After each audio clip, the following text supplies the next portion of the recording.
আমরা আজকে সূরাতুল মুলক থেকে কথা শুনবো। মুলক সূরার নাম কি? এই সূরার অনেক ফজিলত আছে। এই সূরা রাত্রিবেলা যারা তেলাওয়াত করবে তাদের কবরের আযাব হবে না। প্রিয় দর্শক, সূরা মুলকের চমৎকার ফজিলত। প্রিয় দর্শক, এবারে আমরা জনপ্রিয় Islamic scholar doctor Mizanur Rahman Azhari হুজুরের বয়ান থেকে সূরা মুলকের চমৎকার ফজিলতগুলো তুলে ধরবো। প্রিয় দর্শক, ভিডিওটি খুবই ইম্পর্টেন্ট। আর বেশি কথা বলে আপনাদের মূল্যবান সময়টুকু নষ্ট করব না। আমরা এক এক করে সূরা মুলকের চমৎকার ফজিলতগুলো শুনবো। কবরের কথা শুনলে ভয় লাগে না? একদিন মাটির ভেতরে হবে ঘর রে মন আমার, কেন বাঁধো দালান ঘর, প্রাণ পাখি উড়ে যাবে পিঞ্জর ছেড়ে, ধরা ধামে সবই রবে তুমি যাবে চলে, বন্ধু বান্ধব যত মাতা পিতা দ্বারা সুত সবই হবে তোমার পরে মন আমার, কেন বান্ধ দালান ঘর। ঠিক কিনা? চলে যেতে হবে, কেউ থাকতে পারবো না। কিন্তু এই জিনিসটা আমাদের স্মরণেই আসে না।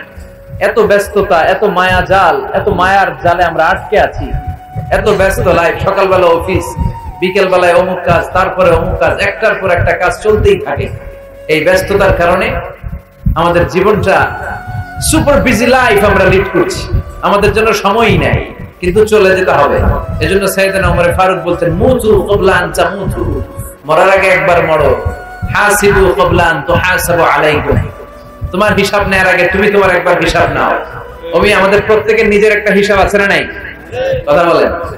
নিজে খাতা কলমের মধ্যে একটু লিস্ট করবেন যে আমি জীবনে এই ভালো কাজ করেছি, এই খারাপ কাজ করেছি, আসলে আমার অবস্থানটা কই হওয়া উচিত। নিজে খাটের মধ্যে একবার শটান হয়ে মরার মতো শুয়ে থাকবেন, ভাববেন যে আমি মরে গেছি। ভাবেন না কি হবে? ছেলেমেয়েরা কান্না করবে, আত্মীয় স্বজন কান্না করবে, মাইকে অ্যানাউন্সমেন্ট হবে, অমুক এলাকার অমুক ভাই আমাদের মাঝে দুনিয়ায় নাই। বিশাল দেবিদ্বারের ময়দানে আপনার জানাজা হবে, খাটিয়াতে করে নিয়ে যাওয়া হবে। শুয়ে শুয়ে ভাববেন, আগে থেকে খুদে রাখা কবরে আপনাকে ফেলে বাঁশ দিয়ে উপরে মাটি চাপা দিয়ে চলে আসবে। অন্ধকার, শুধু অন্ধকার। এই অন্ধকার যেন শেষ হতে চায় না। This is the nature of life. এই তো জীবন। কথা বলেন ঠিক কিনা? এগুলো ভাবার দরকার আছে না নাই? বিষ্ণু বললেন এই সূরাটা এমন সূরা, মানিআতুন মিন আযাবিল কবর। এই সূরা মুলক যারা তেলাওয়াত করবে তাদের কবরে কোনো আযাব হবে। আজকে থেকে সূরাতুল মুলকের তেলাওয়াত করা যাবে? পারা যাবে? পারা যাবে? আসেন না নিজেদেরকে একটু পরিবর্তন করি। আসেন না নিজেদের আমলের ঝুলিতে আরো কিছু বাড়াই, নিজেদের আমলগুলোকে সুন্দর করি, নিজেদেরকে আরেকটু পরিচ্ছন্ন করি। প্রতিদিন রাতে সূরাতুল মুলক তেলাওয়াত করবেন ইনশাআল্লাহ। করতে পারলেন না? 2 নম্বর ফজিলত, শাফাআত লি সাহিবিহা। এই সূরা যারা তেলাওয়াত করবে, এই সূরা তেলাওয়াতকারীর জন্য আল্লাহর কাছে সুপারিশ করবে। 3 নম্বর ফজিলত, খাসামাত আন সাহিবিহা। এই সূরাটা কিয়ামতের দিন এই সূরার তেলাওয়াতকারীর পক্ষে আল্লাহর সাথে তর্ক করবে, ডিবেট করবে। কতক্ষণ? হাত্তা আদখালাহুল্লাহুল জান্নাহ, যতক্ষণ না আল্লাহ তাআলা এই লোকটাকে জান্নাতি বলে ঘোষণা না করে। আল্লাহ যতক্ষণ অ্যানাউন্স করবে he is from paradise, he will enter the paradise, আমার এই বান্দা জান্নাতে ঢুকবে, এই সার্টিফিকেট দেওয়ার আগ পর্যন্ত এই সূরা সামনে দাঁড়ায় আল্লাহর সাথে তর্ক করতেই থাকবে। আবার বিশ্বনবী বলেন, মান ক্বারা বিহা ফি লাইলাতিন ফাকাদ আকফারা ওয়া আতাবা।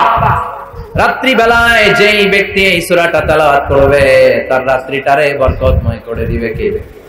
এজন্য বিশ্বনবী বলতেন, আমি চাই আমার প্রতিটা উম্মতের হৃদয়ে এই সূরাটা গাঁথা থাক। আমার নবী চাইতেন আমাদের অন্তরে যেন এই সূরাটা মুখস্থ থাকে। আমরা চাই না?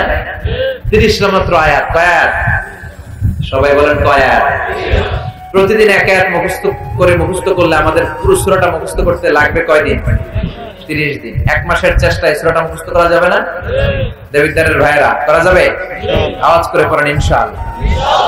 এই সূরার মাহাত্ম্য হচ্ছে, এই সূরা আপনার দৃষ্টিভঙ্গিকে চেঞ্জ করবে, আপনার চিন্তার জগতে আন্দোলন তৈরি করবে, আপনার চোখকে খুলে দিবে, আপনার ঘুমন্ত বিবেককে জাগিয়ে দিবে। বিশেষ করে যারা স্রষ্টা নিয়ে সন্দেহে থাকে তাদের জন্য এটার ভিতরে ডোজ আছে, মেডিসিন আছে। প্রিয় দর্শক, এরকম নিত্য নতুন ভিডিও পেতে আমার চ্যানেলটিকে সাবস্ক্রাইব করুন। দেখা হবে নিত্য নতুন ভিডিওতে। সে বন্ধু ভালো থাকবেন। আল্লাহ হাফেজ।